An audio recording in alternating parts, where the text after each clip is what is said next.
Sir, আমি মান্নু শিকারি বলছি। আপনার একটা সার্কাসের জন্য হাতি দরকার ছিল। হ্যাঁ, দরকার তো ছিল। পেয়ে গেলি নাকি? হ্যাঁ হ্যাঁ, পেয়ে গেছি আমি স্যার। বেশি বড়ও নয়, ভালো। ঠিক আছে, ওকে গাড়িতে করে লখনৌতে নিয়ে আয়। এইখানে আসার পরে তোর পেমেন্ট আমি করে দেবো। একটা জঙ্গলে পিঙ্কু হাতি তার বাবা রামু হাতির সাথে থাকতো। কিন্তু ওর কপাল খারাপ যে ওর জন্ম দেওয়ার সময় ওর মা আর কিছুটা বড় হওয়ার পর রামু হাতি মারা যায়। পিঙ্কু হাতি অনাথ হয়ে পুরো একলা হয়ে যায়। আর জঙ্গলের বাকি পশুরাও ওর সাথে একটু ভিন্নতা রাখতো।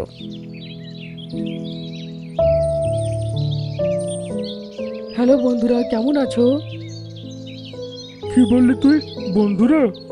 তোকে কে বললো যে আমরা তোর বন্ধু? যদি বন্ধু নয় তাহলে একবার বন্ধুত্ব করেই দেখো না। তোমাদেরকে তো প্রতিদিন এইখানে খেলতে দেখি, আমারও তো ইচ্ছে হয় যে তোমাদের সাথে মিশে আমিও একটু তোমাদের সাথে খেলি। এটা তোর দুর্ভাগ্য যে তুই অনেক বড় আর আলস। এত বড় জানোয়ারকে আমরা নিজের বন্ধুত্ব বানাতে পারবো না। যা এখান থেকে। এটা বলে সবাই ওখান থেকে চলে যায়। তারপর পিঙ্কু হাতি নিজের উদাস মুখ নিয়ে গুহায় ফিরে আসে। অনাথ আর একলা হওয়া কিছুতেই পিঙ্কু হাতি সহ্য করতে পারছিল না। একদিন একটা বাঁদর জঙ্গলে চেঁচাতে চেঁচাতে দৌড়ে আসে। সবাই পালাও পালাও, শহর থেকে শিকারি এসছে, বিপদ বিপদ। এটা শুনতেই সব পশুরা নিজেদের প্রাণ বাঁচানোর জন্য ঘন জঙ্গলের দিকে পালিয়ে যায়।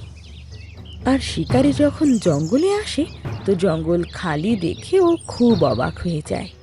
আরে আজব তো, এত বড় জঙ্গলে একটাও জানোয়ার দেখছি না। এরকম ভাবে আমি তো বিপদে পড়বো। ও ফেরত যাওয়ার জন্য যেই ঘোরে অমনি ওর সামনে পিঙ্কু হাতি আসতে দেখে। এ আমি কি দেখছি? একটা হাতি ভয় না পেয়ে আমার দিকে এরম এগিয়ে আসছে। হ্যাঁ শিকারি, আমি চাই যে তুমি আমাকে এখান থেকে নিয়ে যাও। আমার এই জঙ্গলে একদম ভালো লাগে না। তুমি চাইলে আমাকে মেরে দিয়ে খেয়েও নিতে পারো। এটা শুনতেই শিকারীর মুখে হাসি ফুটে ওঠে আর পিঙ্কু হাতিকে রশিতে বেঁধে ওর টেনে নিয়ে আসে। তারপর ওকে একটা খুঁটিতে বেঁধে ঘরে এসে ফোন লাগায়।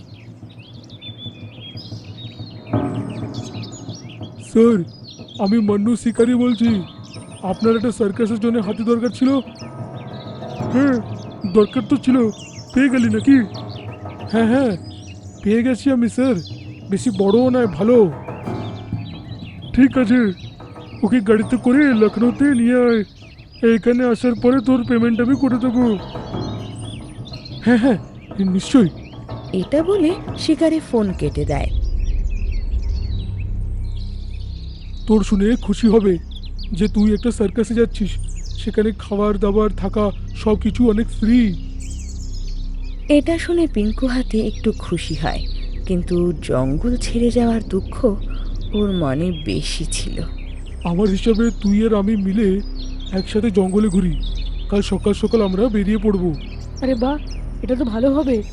তোমার রূপে আমি একটা ভালো বন্ধু পেয়ে যাব আজ।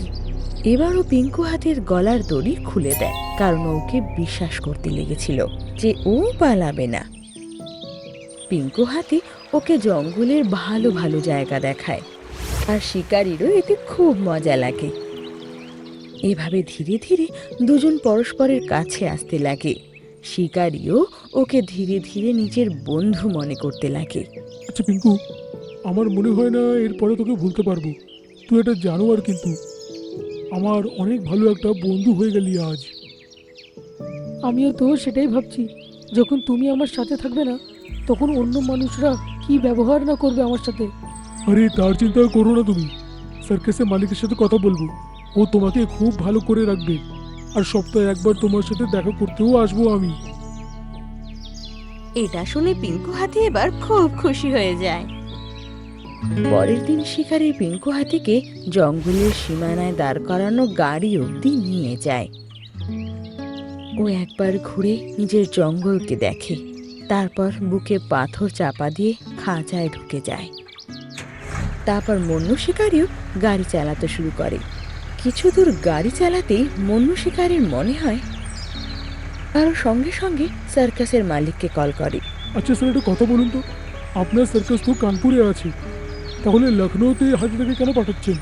আরে লখনৌতে একটা শু কোম্পানিতে ওকে বিক্রি করব।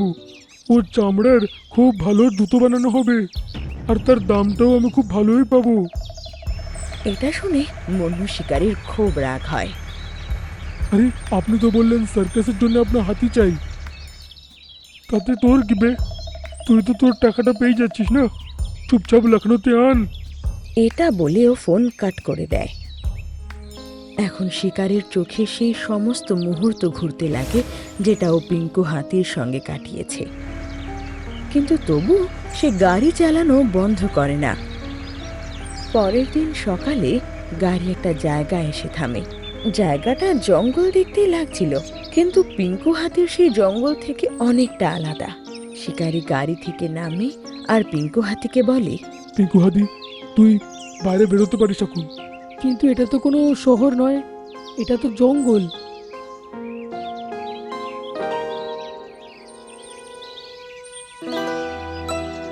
হ্যাঁ, কারণ ওই মালিক তোমাকে একটা জুতোর কোম্পানিতে বিক্রি করে দিতে চায়, যারা তোমার চামড়া বার করে জুতো বানাবে তাতে। কি?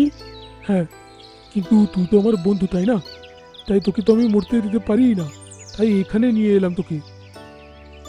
এটা শুনে পিঙ্কু হাতির চোখে জল চলে আসে, আরো এগিয়ে গিয়ে শিকারীকে জড়িয়ে ধরে। কিন্তু বন্ধু, এটাও তো একটা জঙ্গলই, তাই না? এখানে তো আমি একলাই থাকবো, যেরকম সেখানে থাকতাম। না না, এখানে অনেক হাতি আছে, এখানে ভালো পরিবার পাবি তুই। আর তুই শোন, এখানে আমি প্রতি সপ্তাহে একবার এসে তোর সাথে সকালবেলায় দেখা করে যাব, কেমন? বুঝতে পারলি তো? এটা বলে শিকারী চলে যায়, আর পিঙ্কু হাতিও নতুন জঙ্গলের ভেতরে ঢোকে। ওখানেও একটা হাতিনীকে নিজের কাছে আসতে দেখে। তুমি কার ছেলে গো? তোমাকে তো এই জঙ্গলে আগে কখনো দেখিনি।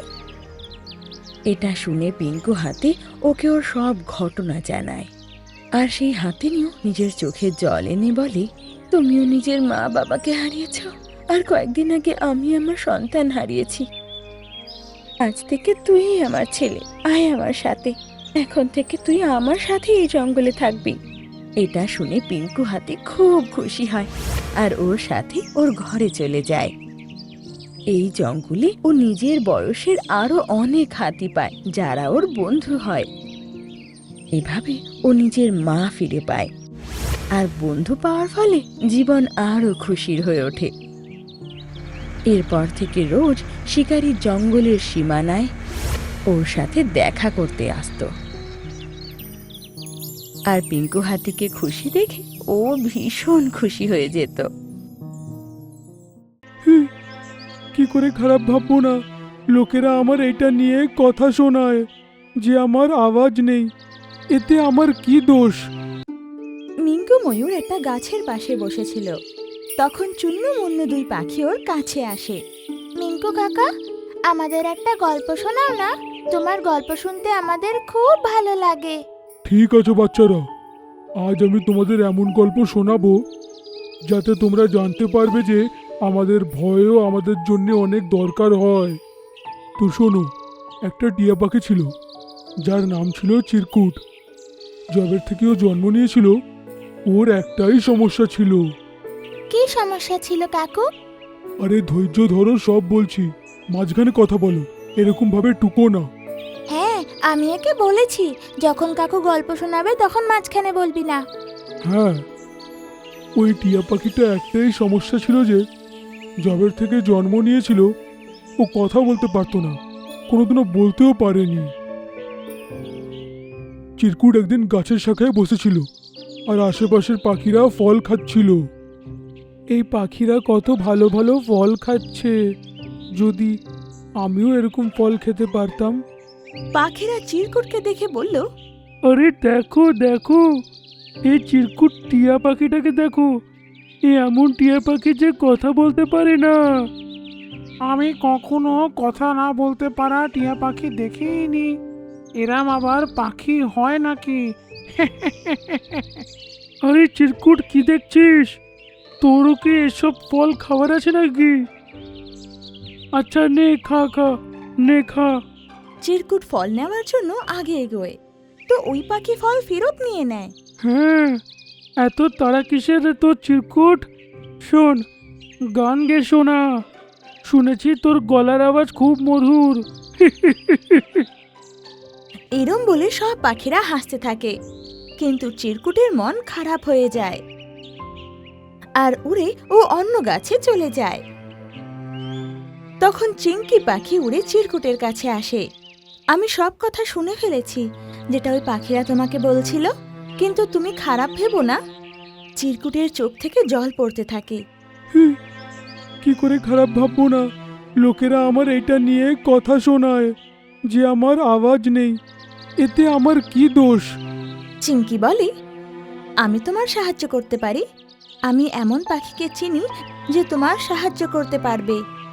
আচ্ছা, এরকম সত্যি হতে পারে? আমি কি সত্যি বলতে পারবো? হ্যাঁ দাদা, কেন হবে না? চলো আমার সাথে চলো, তুমি গাইবেও আর বাকি পাখিদের সাথে কথাও বলবে। কালো পাহাড়ের কাছে যে বটগাছ আছে তাতে এক পেঁচা চিকিৎসক থাকে। তিনি ভালো চিকিৎসক আর উনি তোমার সাহায্য নিশ্চয়ই করবে। দুজন উড়ে পেঁচা চিকিৎসকের কাছে যায়। দাদা, একে দেখুন না, এর কি আওয়াজ আসতে পারে না? এ কি কথা বলতে পারবে না? এদিকে এসো, মুখটা খুলে দেখাও। চিরকুট নিজের মুখ খুলে দাদাকে দেখায়। তারপর পেঁচা বলে, ও, এর আওয়াজ এই জন্যে আসেনি কারণ এ কোনোদিনও বলার চেষ্টাই করেনি। এর জিভ আর গলা ঠিক আছে, শুধু আটকে গেছে। দাদা, এর মা বাবা ছোটবেলাতেই মারা গিয়েছিল। বাকি টিয়ারা একে নিজের সাথে রাখলো না, তাই জন্যে ও কথা বলতেই শিখতে পারলো না। আর এর জন্যই বোধহয় ও বলার চেষ্টাও কোনোদিন করেনি। ও, ছোটবেলায় কেউ কথা বলতে শেখায়নি, তাই জন্যই এটা হয়েছে। এর চিকিৎসা করার জন্যে কালো শহতুত আর কালো পেয়ারার দরকার পড়বে, যেটা তোমাকে নিয়ে আসতে হবে। তুমি ওটার চিন্তা করো না, আমি নিয়ে আসবো। না না, যার চিকিৎসা হওয়ার আছে সেই পেয়ারা আর শহতুত নিয়ে আসবে। কিন্তু দাদা, কালো শাহতুতের গাছ যেখানে আছে সেখানে তো কাকড়া থাকে, আর ওরা খুব বদমাশ হয়, বাকি পাখিদের খুব হয়রান করে। কিন্তু ওকে তো ওইখানেই যেতে হবে, অন্য কোনো রাস্তা নেই। তখন চিরকুট উড়তে উড়তে কালো শাহতুতের কাছে পৌঁছে যায়। চিরকুট উড়তে উড়তে ভাবে, একই সমস্যায় ফেলে দিয়েছে। আমি তো এমনিতেও কাকদের ভয় পাই, এখন ওদেরই মোকাবিলা করতে হবে। গাছের কাছে পৌঁছে আরে, মনে হয় একটাও কাক ওখানে নেই। শিগগিরই পেয়ারাটা তুলেই নি। চিরকুট নিজের মুখে 2-3টে শাহতুত আটকে নেয়, আর যেই পেছন দিকে ঘোরে অমনি কাকড়া ওকে দেখে ফেলে। বোবা টিয়া পাখি, কি খবর রে? তুই কি চুরি করাও শিখে গেছিস নাকি? চিরকুট কিচ্ছু বলে না আর উড়তে থাকে। তখনই কাক ওর ডানা ধরে কালো গুহাতে নিয়ে চলে যায় আর দরজা বন্ধ করে দেয়। অন্ধকারে চিরকুট ভয় পেয়ে যায়। তখনই কাক বাইরের থেকে বলে, এখন একটা সাপ আসবে আর তোকে খেয়ে ফেলবে। এরম বলে একটা মোটা দড়ি চিরকুটের ওপর ফেলে দেয়। চিরকুট ভাবে ওটা সাপ। চিরকুট ভয়ের চোটে জোরে চিল্লায়। আহ! বাঁচাও, বাঁচাও, বাঁচাও। ওর ভয়ে ওর আওয়াজ এসে যায়। আর তখনই পেঁচা দাদা এসে ওকে গুহার থেকে বের করে। চিরকুট সব গল্প দাদাকে শোনায়। আমি জানতে পেরে গেছিলাম যে তুমি কোনোদিনও বলার চেষ্টাই করনি, তাই জন্যে তোমায় কাকের কাছে পাঠালাম, কারণ সে সব পাখিদের সাথে এটাই করে। তোমার আওয়াজ ফিরিয়ে আনার জন্যে এটাই ঠিক সুযোগ ছিল। যে তুমি ভয় পেলে, অমনি চেঁচামেচি আরম্ভ করে দিলে। হ্যাঁ কাকু, আপনি ঠিক বললেন, এই কারণেই আওয়াজ ফিরে পেলাম। চিঙ্কি বোন, তোমার অনেক অনেক ধন্যবাদ যে তুমি আমাকে এখানে আনলে। এটা তো আমার কর্তব্য ছিল। আর কেউ নিশ্চয়ই ঠিক বলেছে, কখনো কখনো ভয়ের জন্য লোকেরা লাভবান হয়।